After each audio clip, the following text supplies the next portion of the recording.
Ladies and gentlemen, welcome to this consumer YouTube channel. Today we present you the story of Samantha and her experience with the company called Intuit. We welcome your comments, shares, we welcome your opinions. Please enjoy the video and stay tuned for more.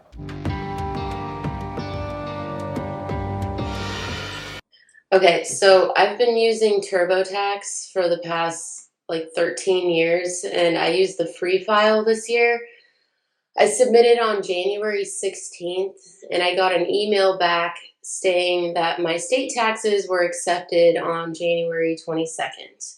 And so I got paid direct deposit from the state on February 22nd or February 20th, which was the next month. And then I got an email from TurboTax on March 20th saying that they made an error in their calculations and that I needed to resubmit my state. So when I logged back in, I didn't make any changes. I just had to re-log back in, and then they submit my amended return for me. I then owed $700 versus me getting paid $892 back in February.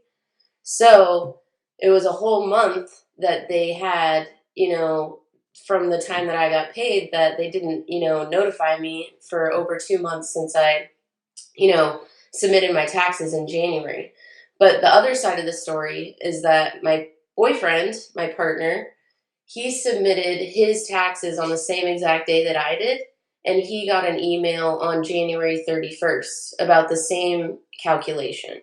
So I reached out to TurboTax the same day that I got this email on March 20th, and I called them and was on the phone for about a half an hour, and I was not able to get any reasoning as to why I got notifications so late. So I sat on it for a while and decided to call back in April. And April 10th was 5 days before tax day. So I was on hold and on the phone for about 2 hours total. I got transferred to a bunch of people. I wrote down, I don't know if you want specific names that I spoke to, but I wrote down in Piss Consumer all the reviews that I've made of this. I've wrote down every single person that I've talked to, the dates that I've called, the details of each call.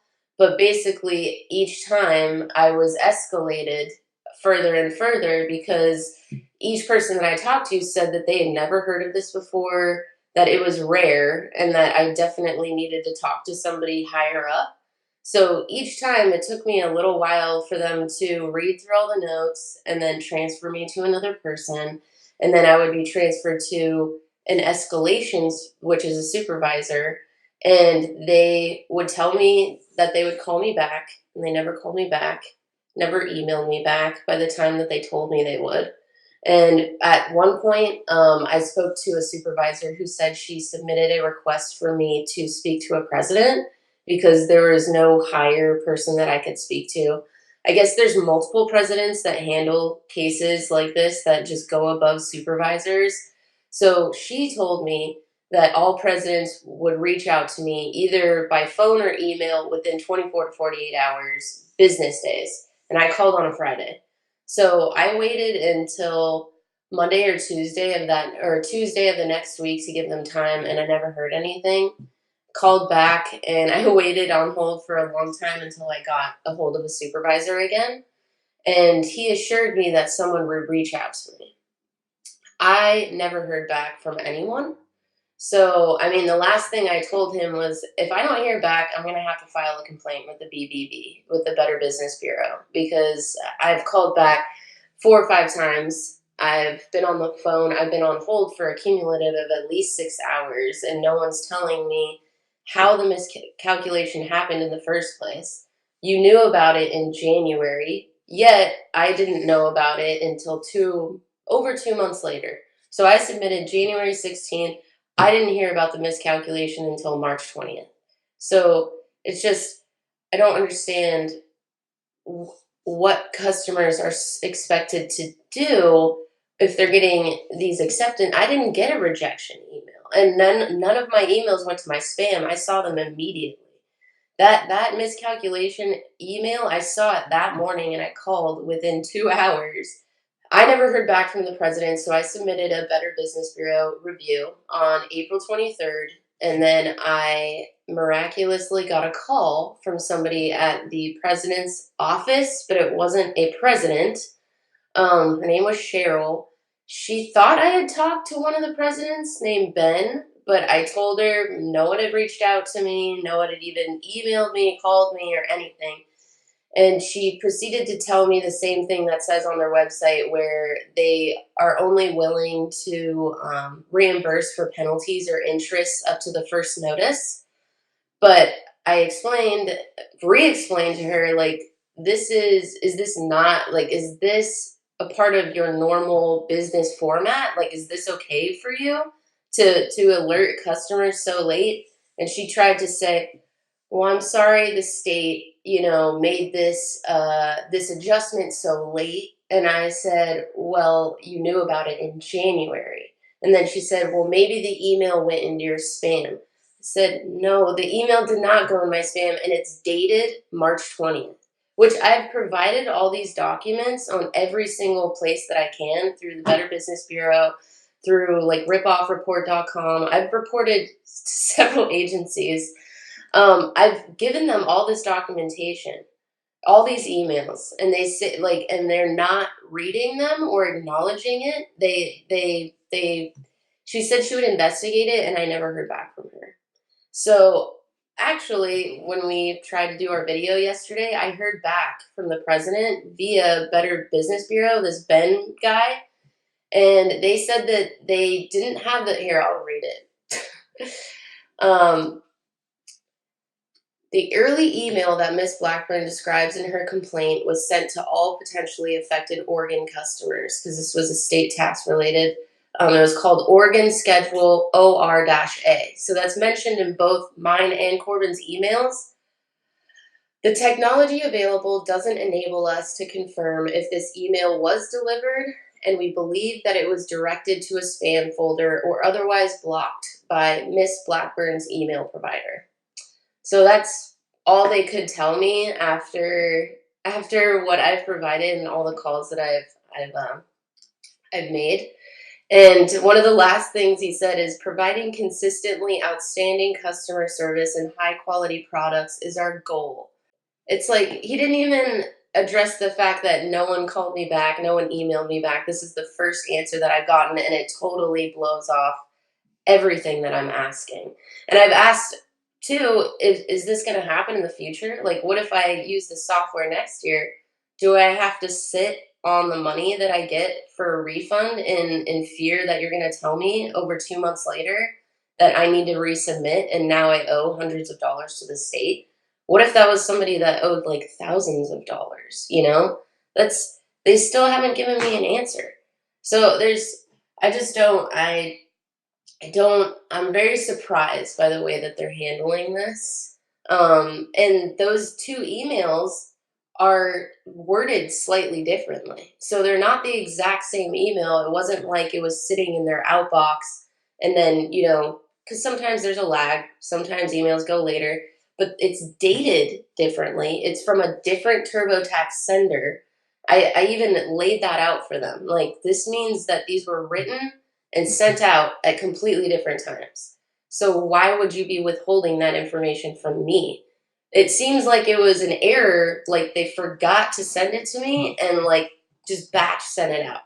There might have been other customers like me, but I haven't seen any other reviews like this.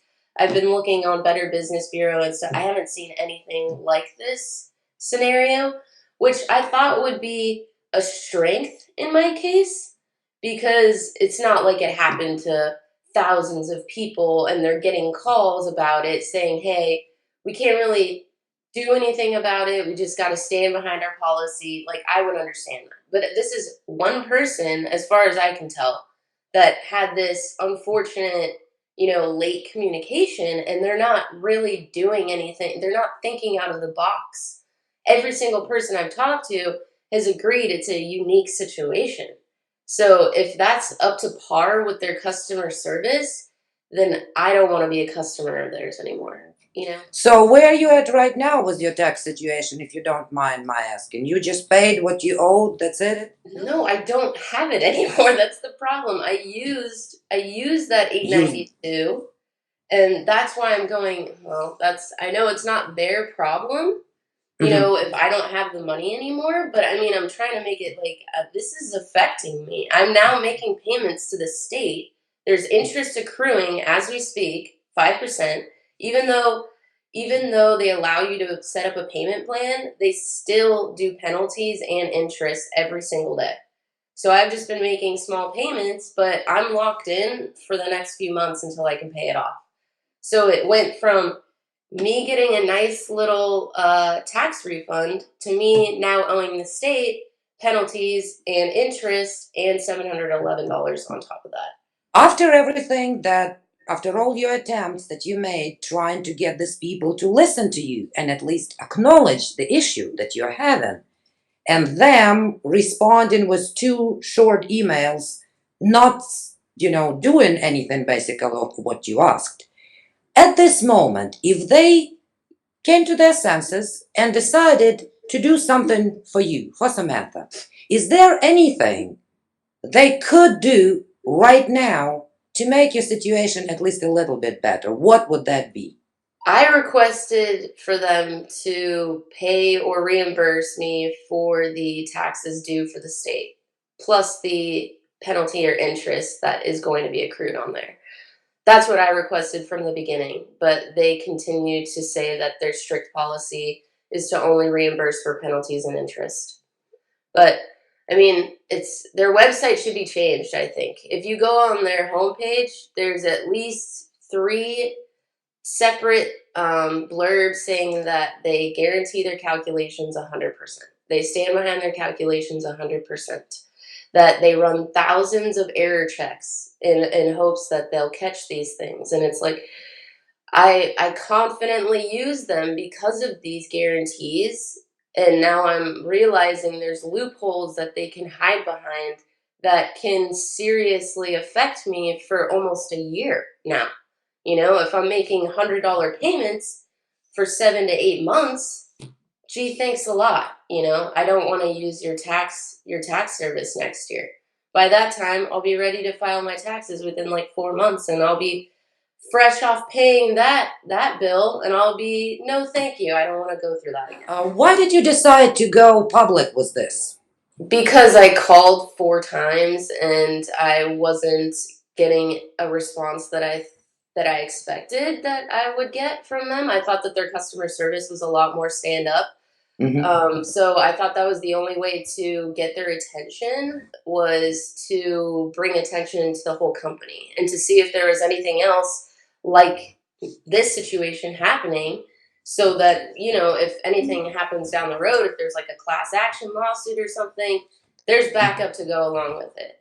I like to Mhm. document everything, so if this does go into the legal realm, I have a trail of attempts that I try to reach out. I try to make this right. I try to go through them directly before I made it public. Like, I try to make it fair. And I told several representatives, if not all of them, that, hey, if I don't get a satisfactory response, or at least a reasoning or a reassurance that's something that if I didn't get a response like that I would have to report them to the Better Business Bureau and whoever else.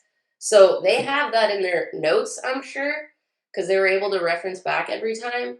But I mean, they didn't take me seriously enough, so here I am. I'm gonna make good on my offer. It doesn't seem like they make good on their offers. So I'm just following through on what I promised I would do. So I think just people deserve to know about it.